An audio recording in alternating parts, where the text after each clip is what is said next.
Evan Hansen. Today is going to be a good day, and here's why. Greetings! Welcome to my channel. My name is Stephanie Jean. Today is a Steffers Library video. We are going to be talking about the Dear Evan Hansen, the novel, which was the first book I read this year, first book of 2019. So reading challenge on Goodreads, got 1 down, 49 to go. It's fine. I can do that. So I first need to preface that I listened to this on Audible. So I did not read a physical copy of this book. I listened to the audiobook. So just putting that out there.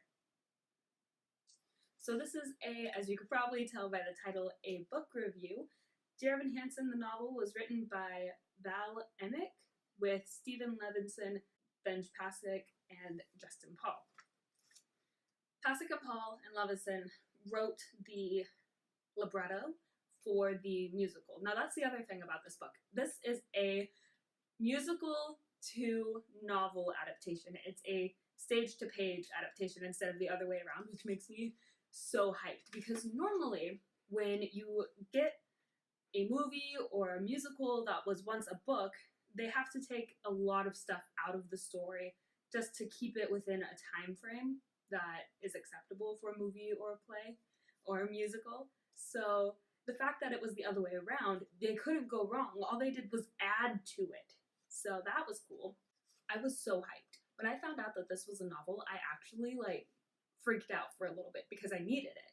You know, obviously books was my first love, theater is my second love, and they're just coming together. I was not disappointed by this book at all because they kept up that expectation of the book having more than the film or staged adaptations of a book. So it was really, really cool that they got to revisit the story and add stuff to it. So I have my notes here. Here we go. So to start it off, let's start off with a quick synopsis. Evan Hansen and Connor Murphy are strangers. They're both seniors in high school and they're both loners. But when Connor misunderstands a letter Evan wrote to himself, Connor leaves in a fury, taking Evan's letter with him. Waiting for Connor to expose him, Evan gets called to the principal's office to learn that Connor has committed suicide and his parents found the letter addressed, Dear Evan Hansen.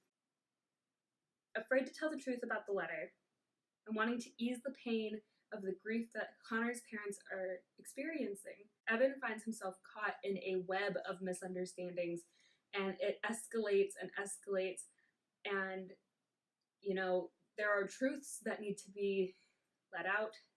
What happened to Connor? Who really was Connor? And will Evan ever tell the truth? All right. So one of the positive things, and I think one of the best things about this book adaptation of this musical, is Connor's chapters. Now, I did not see this coming, and I did not expect it, but I am so happy with how it came out and how they did it, and how they had this ghost of Connor telling his own story and why he did the things he did and how he experienced the things that everyone talks about.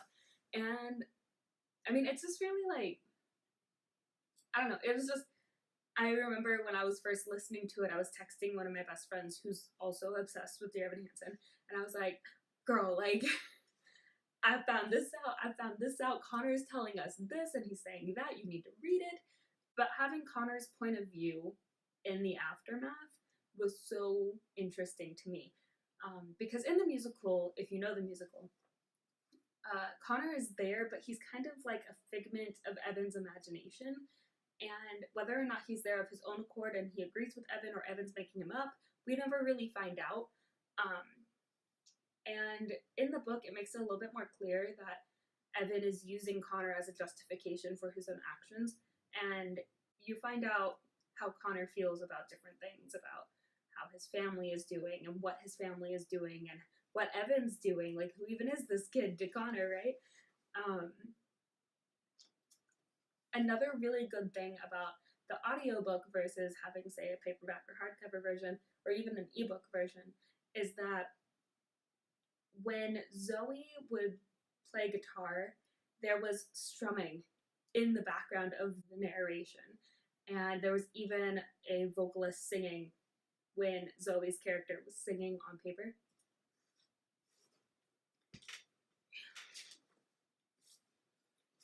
However, where there are good things, there are not so good things. And one of the things I struggled with this audiobook is that it was hard to tell the voices apart for Evan and Connor originally.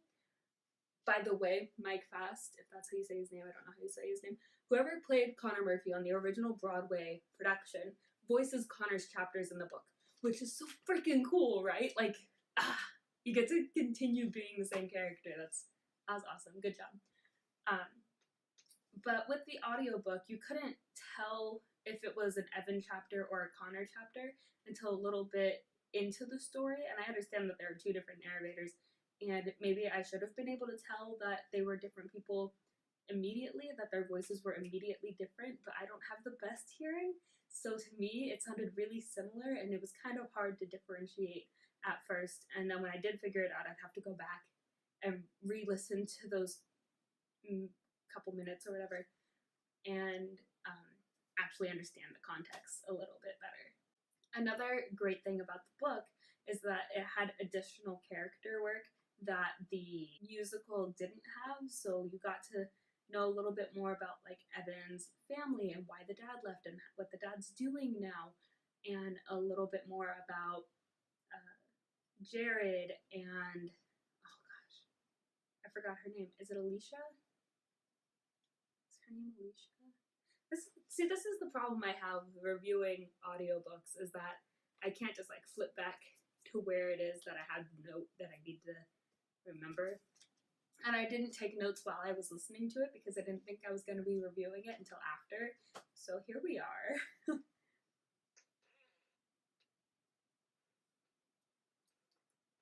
Oh, but yeah, so there's a little bit more character development and understandable characters. Like the characters are more fleshed out, and they have different, it's a different form of storytelling, right? So when you're watching a production on stage, you'll have the actors making choices about each character. So whether they're physical quirks or how they stand or the way they move their body at certain times or how they physically move, right? You don't get that when you're reading it. You have to kind of like plug it in on your own, to an extent. The author gives a little piece of it to an extent, but most of it you kind of make up in your own imagination. And so that's one thing. But the other thing, so when you're watching it, you have to decipher what you're seeing. And in the book, you have to embellish what's there, if that makes sense. So pros and cons, I guess, not even pros and cons, just the difference of the two art forms. I'm really happy that they kept the same plot. They didn't change the plot. They added to it because we have Connor's point of view now, and there's a little bit more of a resolution at the end of the novel than there is at the musical, because in the musical it ends with, they're in the orchard and it's like a year or so later or whatever, and Evan's like, today's going to be a good day, and here's why. And in the book, you have that too, and then a little bit more, which I'm not going to say because I don't want to spoil it, but oh my gosh, like this, there's like a little extra. Dash extra something there, and I like it, and it makes me happy. And then also in the book, because you find out more about the summer before the senior year started, the summer before Connor's suicide, you find out more about why Connor was so on edge that first day of school, why Evan was working as a park ranger assistant, or whatever the official title is. You get more of the details that you can't have all of on stage.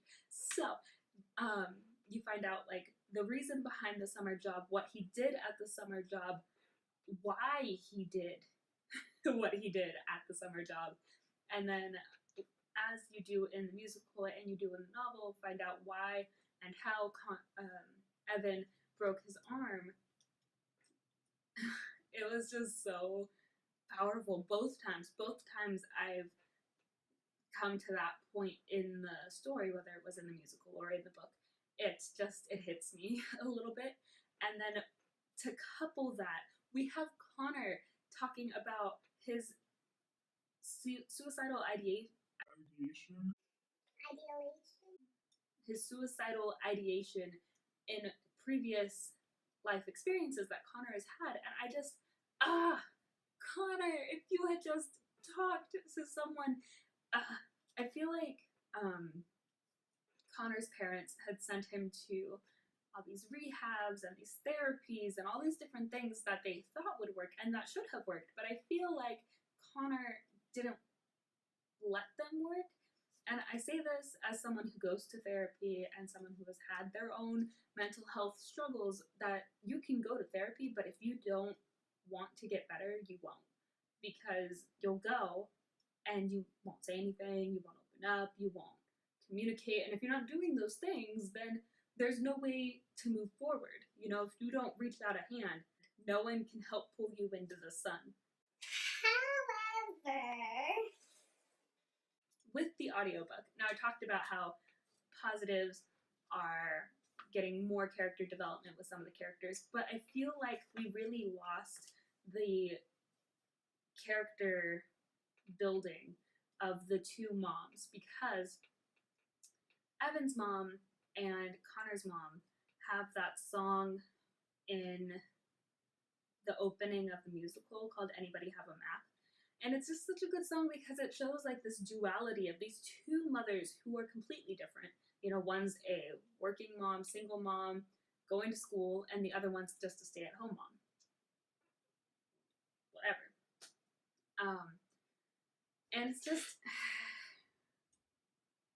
I really am sad that we lost that in the books. I mean, we still have, you know, with the mom's frustration, with Evan's mom's frustration about being lied to about the money for college and all that stuff. And so that's still there. But it's just not the same, you know? And then we don't have So Big and So Small really the same way in the book as we do in the musical. Like, it's still there. A lot of the lyrics in that song are in the book as dialogue, which is cool. And it was really nifty being able to see that like line for line and being like, ha, or hear that and be like, aha, I know what you are.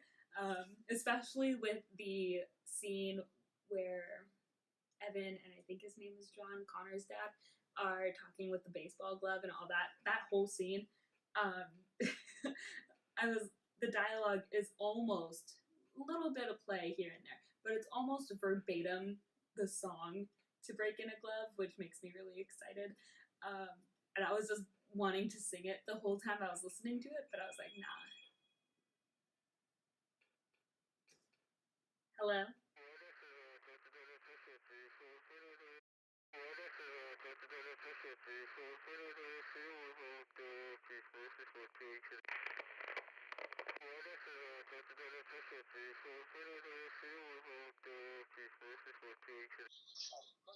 I love you too. Bye. Apple Watches, man. What was I talking about? Oh yeah, that scene. That scene was good. There's one thing that confused me, and that still confuses me right now. And it's a little thing, and it bothered me with the musical, but I brushed it aside, and then it came up again in the book twice, and it's bothering me. So I'm gonna talk about it. In both the musical and the book, Zoe says that Connor was banging on her door, threatening to kill her. Oof. Okay. Big oof. So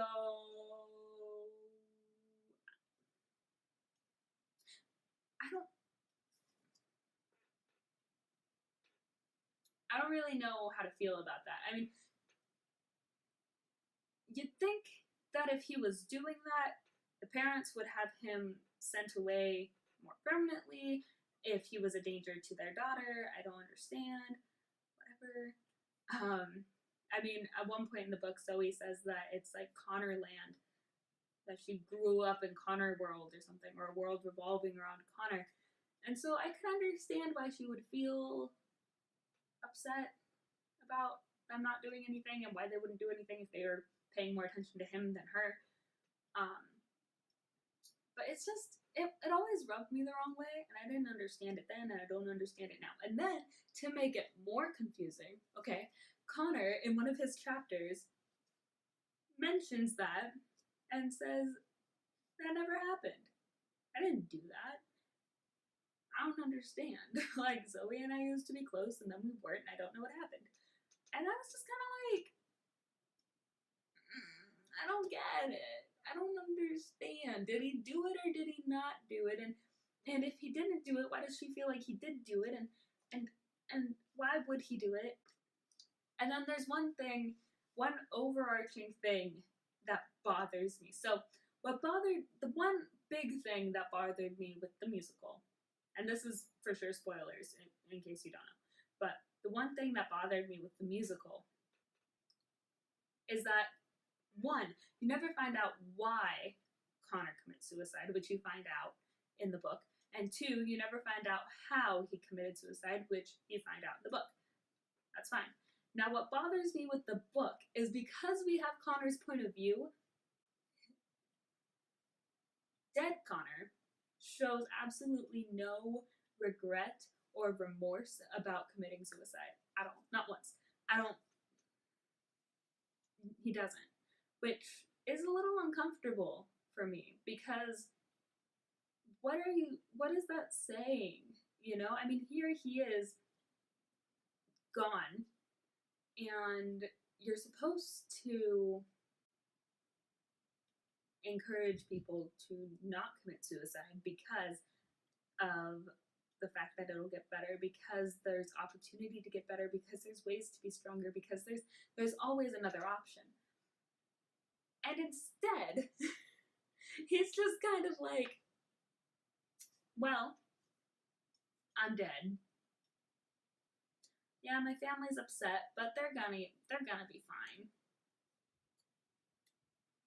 And, you know, the one person I really cared about in the whole world hasn't said anything, and so I guess he doesn't even miss me, so whatever. And it's just like, what the heck, man? It's just, I don't understand, because you're supposed to, I don't know what you're supposed to do, but you're not supposed to make the person who commits suicide not committing suicide. No, hold on. You're not supposed to make the person who committed suicide not regret committing suicide. No, regret not committing. They're supposed to feel remorse. They're supposed to be upset in retrospect of what they had done, and the fact that they're never going to be able to move forward in life. They can only move on into the unknown. And I understand that it was a character choice and that Connor doesn't regret it, but what does that say? I don't know if I'm comfortable with that. That is the one thing that I'm not sure how I feel about. But other than that, I did give this book 5 stars because it is just wonderful, and it tugs at the heartstrings in ways that a lot of people, I feel like, will be able to understand. The fact that it is a musical to novel adaptation, it opens up this story to a whole nother realm of people who would not have been able to see the musical. And then you can go and listen to the soundtrack and get the whole picture, and it's really great, and good job. A+. That is it for this book review. I could do more book reviews later in the year. We'll see how it goes, and depends on what books I read. And I'll see you guys in my next video. Don't forget to subscribe, check me out on social media, links are down below, yada yada yada. You know the deal. I don't have an outro, so bye. Maybe happen to know how the hell to do this. I don't know if you can tell, but this is me just pretending to know. So where's the map? I need a clue, cause the scary truth is I'm flying blind and I'm making this up as I go. Okay, sorry. Anyway.